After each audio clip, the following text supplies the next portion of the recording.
দিয়েছেন যে সমস্ত যে এভিডেন্সগুলো কালেক্ট করা হয়েছিল সেগুলো মোটামুটি পুরো নষ্টই হয়ে গেছিল। এই যে বারবার সিবিআই বলছে ডিএনএ কন্টামিনেটেড মানে সেখানে ইটবালি পাথর কিছু নেই, সেখানে মানুষেরই ডিএনএ আছে এবং একজন মহিলাও ডিএনএ ওখানে উপস্থিতি আছে, এটা সিবিআই স্বীকার করেছে। কিন্তু সেই মহিলা যে কে সেটা এখনও সিবিআই তদন্ত করে উঠতে পারেনি। এফএসএল যে চিঠি পাঠানো হয়েছে এতে কি উল্লেখ রয়েছে? এখানে বলা হয়েছে যে রিপোর্টগুলো কালেক্ট করা হয়েছিল, এভিডেন্সগুলো সব 4 দিন ওখানেই পড়েছিল, কোনো প্রিজার্ভ করা হয়নি। তারপরে যারা সেই ইয়েগুলো কালেক্ট করবে তারা কোনো গ্লাভস পরেনি, মানে এগুলো অগণিত কোশ্চেন। কেন তারা কি নিয়ম জানতো না? নিয়ম জেনেও অনিয়ম করেছে যাতে ডিএনএ কন্টামিনেট কোনো প্রমাণ যাতে না থাকে। লাস্ট ডেড বডি যখন আমরা সেকেন্ড পোস্টমর্টম চাইলাম, আমরা টালা থানায় বসেছিলাম, আমাদের এখানকার নির্মল ঘোষ, সোমনাথ দে, সঞ্জীব মুখার্জি, তারা জোর করে গ্রিন করিডর করে নিয়ে আমার বাড়িতে বেওয়ারিশ লাশের মতো আমার মেয়েকে ফেলে রেখেছিল। যেন তেন প্রকারের পুড়িয়ে দেওয়াই ওদের মূল উদ্দেশ্য। পুড়িয়ে দিতে পারলে তারপর নির্মল ঘোষ সঞ্জীব মুখার্জির পিঠ চাপড়ে ওয়েলডান বয় বলে বলছিল আমাদের সামনেই। তো সেখানে কার নিয়ম মানা হচ্ছিল? স্বাস্থ্য দপ্তরের দুর্নীতি এটা একদিনের নয়। সন্দীপ ঘোষের বিরুদ্ধে যদি আমাদের প্রাক্তন মুখ্যমন্ত্রী বা তথা স্বাস্থ্যমন্ত্রী তখন নিতেন, যখন তার বিরুদ্ধে মামলা দায়ের করা হয়েছিল, তখন উনি ওনাকে প্রশ্রয় দিয়েছেন। আর সেই প্রশ্রয় জন্য একাধিক সন্দীপ ঘোষ তৈরি হয়েছে প্রত্যেকটা মেডিকেল কলেজে। থ্রেট কালচার এখনও সব কলেজেই রয়েছে, এগুলো তদন্তের আওতায় আসছে না। আমার মেয়ে যারা খুনি, যারা আসল অপরাধী, তারা এখনও আরজিকর হসপিটালেই রয়েছে।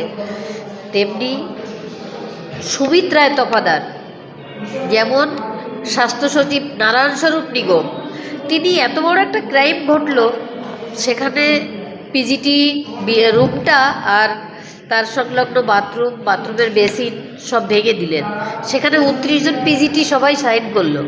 এগুলো কি কাকতালীয়? ওনারা কি কিছুই জানতেন না? সব জানতেন।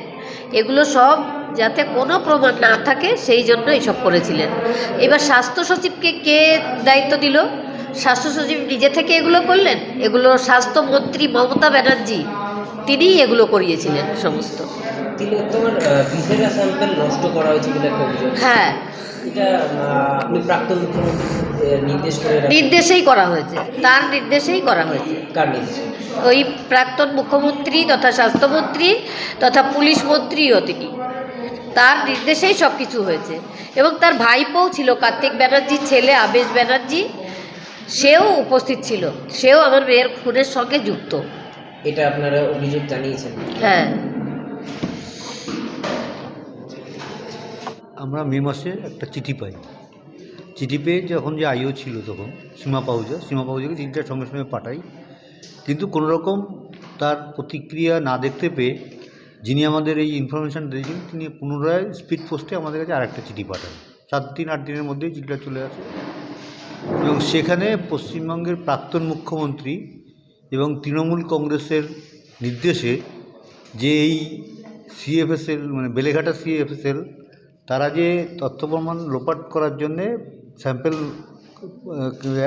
সে ট্যাম্পারিং করেছে সেই কথাটা তিনি উল্লেখ করেন এবং কারা কারা করেছে সেই নামগুলোও বলেছেন, কিন্তু সেই নামগুলো আমরা বলবো না বিচারের খাতিরে। আর যিনি চিঠি পাঠিয়েছেন তার সেই নামটাও প্রকাশ্যে আনা সম্ভব নয়, কারণ তারও নিরাপত্তার একটা বিষয় আছে। তবে এই প্রসঙ্গে একটা কথা বলে রাখি, কিছু কিছু আমাদের শুভধ্যায়ীরা আমরা আজকে ব্যাপারটা নিয়ে পুট আপ দেওয়ার আগেই সোশ্যাল মিডিয়ায়, মানে আমাদের খুব কাছের লোক সোশ্যাল মিডিয়ায় সেটাকে পোস্ট করেছে। সেগুলো আমাদের সত্যি দুঃখের বিষয়। যারা আমাদের কাছের লোক এবং বিভিন্ন মিডিয়ায় তারা অভয় আন্দোলন করছেন এবং পরিবারের কাছের লোক বলে দাবি করে এই বিচার পেতে যারা আমাদের মানে বলতে গেলে ডিস্টার্বই করছে, তাদের আমি রিকোয়েস্ট করব তারা যেন এরকম না করেন। করলে আমাদের অসুবিধা হচ্ছে, কারণ আমাদের যে কেসের ইনফরমেশানটা আগেই যদি বাইরে চলে যায়, আগেই যদি আমাদের যারা অপরাধী তাদের সতর্ক করে দেওয়া হয়, তাহলে তো আমাদের সেই বিচার পেতে আরও দেরি হবে। সেই জন্য সবাইকে বলবো যারা এই সমস্ত কাজগুলো করছে সেই পুরনো আগের প্রথম থেকেই বামপন্থী ডাক্তাররা যেরকম করছিলেন বর্তমানে কিছু কিছু লোক করছেন, তাদের আমি বলবো তারা যেন এসব কাজ থেকে বিরত থাকেন। এফএসএল-এর চিঠিতে কি উল্লেখ ছিল যদি একটু বলুন? সেটা একটু বলা মুশকিল আছে। সেখানে একটাই উল্লেখ আছে, সিএম, প্রাক্তন মুখ্যমন্ত্রী মমতা ব্যানার্জি এবং তৃণমূল কংগ্রেস এরা ইচ্ছাকৃতভাবে এই সমস্ত তথ্যপ্রমাণ লোপাটের কাজটা করেছে এবং তাদের নির্দেশে হয়েছে, এই কথাটা উল্লেখ আছে। আজকে আপনারা আদালতে গেছিলেন, হ্যাঁ, আদালতে গেছিলেন আজকে? এই জন্যে যেহেতু সিবিআই ব্যাপারটাকে দেখেনি, সেই জন্য আদালত মাধ্যমে ব্যাপারটাকে সিবিআই দেখে, সেই জন্য সিবিআইকে বারবার বলেছে। আদালত এখনও তথ্য প্রমাণ কী বেরোয়নি এখনও। আদালতের রায় পেলে আমরা বুঝতে পারবো আদালত কী চাইছে।